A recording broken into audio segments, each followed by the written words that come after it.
Guys आज के इस वीडियो में हम लोग ग्रॉक एआई को ट्राई करने वाले हैं और हम लोग इसकी हेल्प से एक वेदर ऐप बनाएंगे।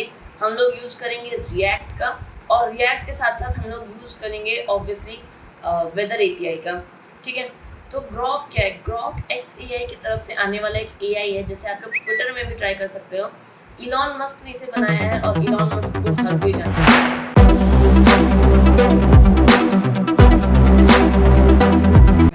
तो हम लोग टाइम वेस्ट नहीं करेंगे और सीधा क्रोम खोलेंगे। क्रोम खोलने के बाद मैं यहाँ पे लिखूंगा ग्रॉक 3। ठीक है, ग्रॉक 3 जैसे ही आप लोग लिखोगे तो आप लोग XAI की वेबसाइट पे आ जाओगे और XAI की वेबसाइट पे आने के बाद हम लोग ट्राई ग्रॉक करेंगे। आप लोगों को साइन इन या साइन अप करना होगा। अगर आप लोगों ने पहले अकाउंट बनाया हुआ है तो आप लोग साइन इन कर सकते हैं, वरना तो आप लोगों को साइन अप करना ही पड़ेगा। तो मैं यहाँ पे लिखूंगा I want to create a weather app, give me the colours. ठीक है, तो मैं इसे सबसे पहले क्या बोलूँगा कि मुझे कलर्स दे दो। तो एक सनी है, एक पार्शली क्लाउडी है, क्लाउडी रेन और उसका ये सब हमारे पास जो है कलर पैलेट आ चुका है। अब हमें इस पर ज़्यादा टेंशन लेने की ज़रूरत नहीं है। हम लोग अभी इसे यहीं पे छोड़ते हैं और जाते हैं सीधा वीट.dev पे। अब वीट.dev क्या है? वीट कुछ भी नहीं है, बिल्डिंग टूल फॉर वेब। आप लोगों ने अभी देखा। तो वीट से क्या होता है ना कि हम लोगों के पास अच्छे स्पीड आ जाती है और बहुत सारे फ्रेमवर्क्स भी सपोर्ट भी करता है।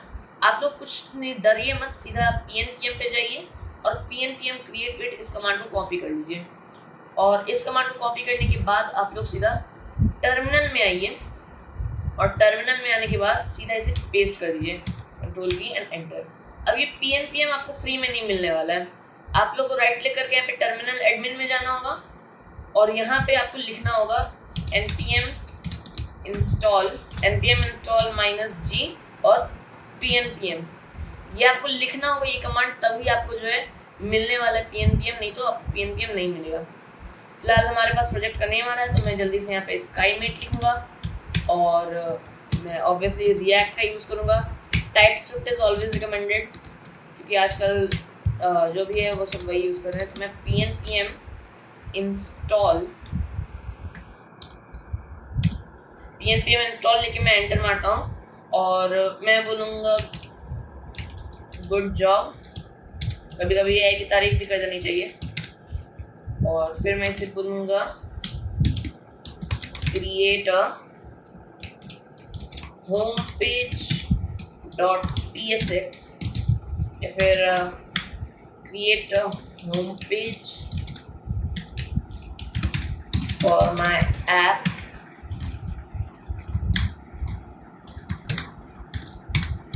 named SkyMate,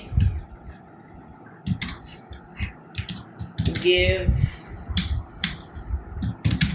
me the CSS also।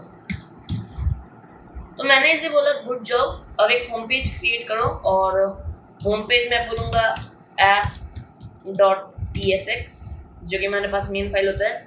For my app named Skymet, Skymet नाम है प्रोजेक्ट का। Give me the CSS also, मतलब मैं CSS खुद से लिखना चाहता हूँ। pnpm इंस्टॉल हमारा हो चुका है। अब हम pnpm dev करेंगे और pnpm dev करने के बाद हम लोग जाएंगे सीधा कहाँ पे, लोकल होस्ट 5173। तो हमें एक काउंटर ऐप मिलती है जिसे आप लोग ऐसे दबाओगे तो ये काउंटर ऐप बन जाती है। ये क्या बोल रहा है, SRC के अंदर की app.tsx को एडिट करो। तो जल्दी से हम लोग इसके अंदर जाते हैं और इसके अंदर घुसने के बाद हम लोग इसे बोलेंगे, ये कमांड हम इसे दे देंगे। ठीक है, गुड जॉब। अब होम पेज बना। तो SRC के अंदर जो हमारे पास app.tsx है, ये बोल रहा है अगर आप उसमें कुछ भी चेंज करोगे तो वो चेंज आपको यहाँ पे रिफ्लेक्ट होके मिलेगा। ठीक है, कहाँ पे, यहाँ पे इधर रिफ्लेक्ट होके मिलेगा। मतलब अगर मैं वीट प्लस रिएक्ट की जगह कुछ और लिखूँ तो वो मुझे यहाँ पे रिफ्लेक्ट होके मिलेगा। Let's see.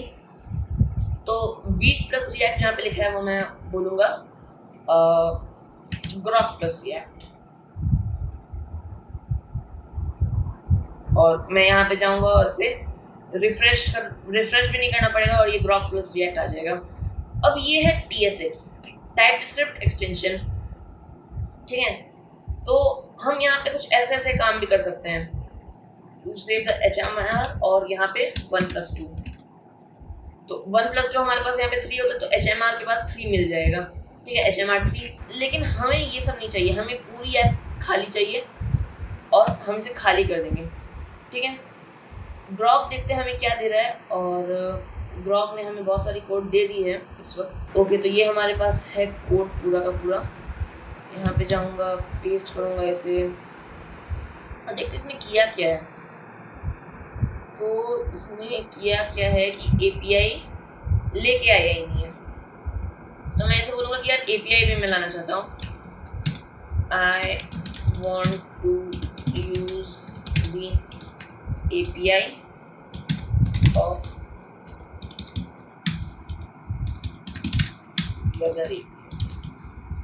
मेरे पास ये weatherapi.com का API है पहले से ही, इसलिए मैंने बोला कि इसकी API लाओ। अब ये API आपको मिलेगी कैसे? आपको कुछ नहीं करना है, weatherapi.com पे जाना है, weatherapi.com, और मैंने इसे बहुत पहले भी यूज़ किया हुआ है, तो मेरे लिए कोई नई बात नहीं है, बट आप लोग को सिखाने के लिए मैं इसे फिर से करने वाला हूँ। मैं लॉगिन पे जाऊँगा, ईमेल और पासवर्ड मैंने डाल दिया और मैं लॉगिन कर लूँगा इसमें।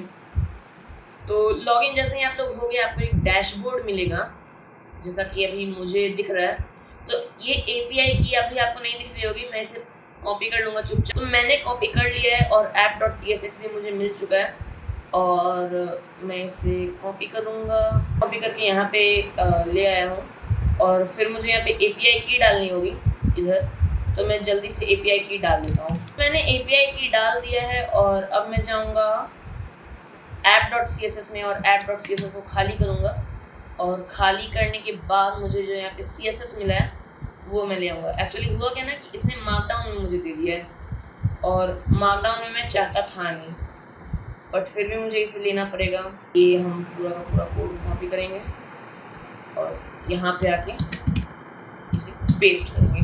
ये मत भूलिएगा कि आपको इसे app.css में कन्वर्ट भी करना पड़ेगा, नहीं तो आपको एरर आ सकता है। अब हम अपने वेबसाइट को दोबारा से चेक करेंगे, और हमारी वेबसाइट यहाँ पे अभी इसलिए दिख रही है ना क्योंकि हमने index.css नहीं बदला होगा। तो index.css अगर हम बदल दें तो ये रही हमारी वेबसाइट, एंटर सिटी नेम। जानता हूँ डिज़ाइनिंग उतनी अच्छी नहीं है, बट फिर भी ठीक है, ठीक है। पटना में डालूंगा तो पटना का आ जाएगा। बाय डिफ़ॉल्ट जब आप इसे देखोगे तो न्यूयॉर्क का रहता है। मैं इसे क्या बोलूँगा ना, I don't like the UI। मैंने इसे क्या बोला कि मुझे UI अच्छा नहीं लग रहा है, मुझे UI अच्छा दे दो, ठीक है। तो ग्रॉक आपके लिए एक अच्छे से UI भी बना सकता है, और ये बस ग्रॉक 3 है। अगर आप लोग सुपर ग्रॉक पे जाते हो जो थोड़े से पैसे चार्ज करता है, तो वो आपको और बेटर रिजल्ट्स देगा। इसका मतलब कि आप इससे पैसे भी कमा सकते हो, ठीक है। इनके इसमें ऐसा कोई रिस्ट्रिक्शन नहीं है कि पर्सनल यूज ओनली। तो मैं इसे कॉपी करूँगा, app.tsx में जाऊँगा, पेस्ट करूँगा, और अगेन API की हमें डालनी होगी। एक चीज़ और रिकमेंडेड है कि आप लोग अपनी पर्सनल इन्फॉर्मेशन नहीं डाला करें AI में, क्योंकि वो जो होती है ना ट्रेनिंग के लिए चल जाती है, और अगर आपकी जो इन्फॉर्मेशंस हैं जो कि कॉन्फिडेंशियल आप रखना चाहते हैं वो ट्रेनिंग में चल गई, तो फिर बहुत ज़्यादा दिक्कत भी हो सकता है आपके लिए। उन लोग को क्या है, हमें ये क्या बोल रहे हैं ना कि आप लोग ये करें and styles.css in the src folder. तो src फोल्डर इसे भी मैं कॉपी कर लेता हूँ पूरा का पूरा, और app.css में पेस्ट कर देता हूँ। और दूसरी चीज़ जो हमें करनी पड़ेगी वो ये है, हमें इसे app.css करना पड़ेगा, नहीं तो ये हमें एरर दिखाएगा। तो app.css करने के बाद इसने UI को थोड़ा सा अपडेट किया है, जो कि उतना भी अच्छा नहीं लग रहा है, बट इसने हमें एक CDN भी दिया है। तो CDN को मैं कॉपी करता हूँ और index.html में जाके मैं पेस्ट करता हूँ। लेट्स सी क्या होता है।